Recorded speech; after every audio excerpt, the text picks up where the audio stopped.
Hey everyone, this is my 551 Module 2 post.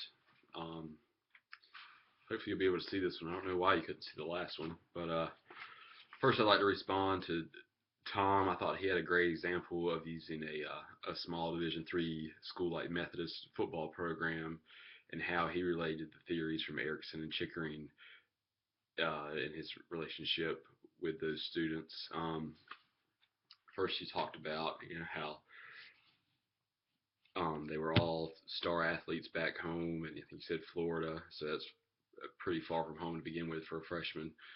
They, I can relate to that in the sense that my brother was a very big star athlete in our hometown, and he actually had the ability to go on to play college soccer, but he chose not to just for the simple fact that he would have to play at a smaller school like that.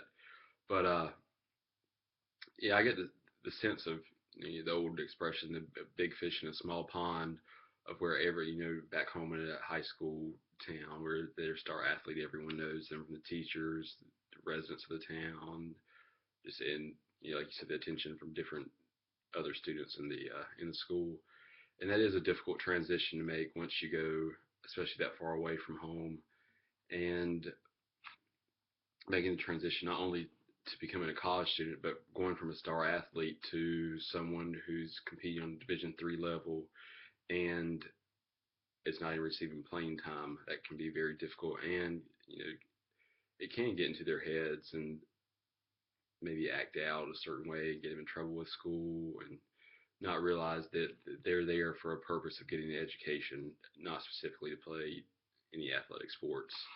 Um, and with that,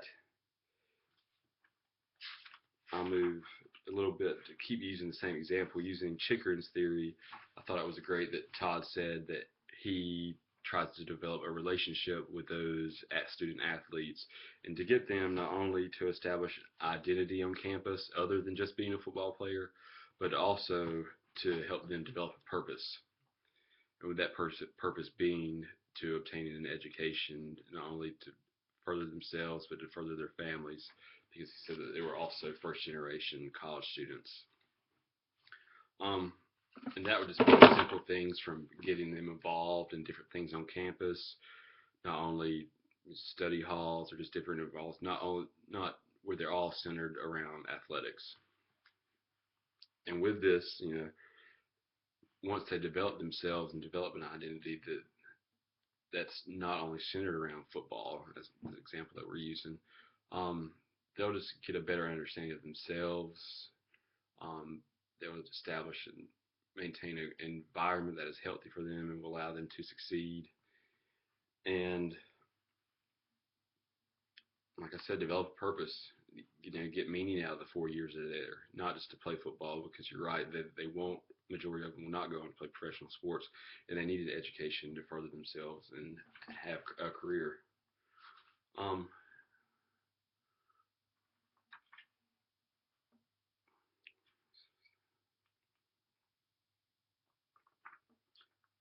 and with this, they'll also another part of Chicken's theory that they'll just manage their emotions. This is why they may be getting in trouble or acting out in another way because they're not getting, like I said, they used to be the star athletes, so they're not used, to riding the bench or not even need to play at all. This may cause them to act out, question why they're there in the first place, and could get them in a lot of trouble. So by using campus officials like Todd, I think it's great. It's not only to establish a relationship with your students on campus, but it really does a hands-on approach to guiding them and getting to know them personally and helping them develop as young individuals. That I'll see you guys on Monday. Thanks.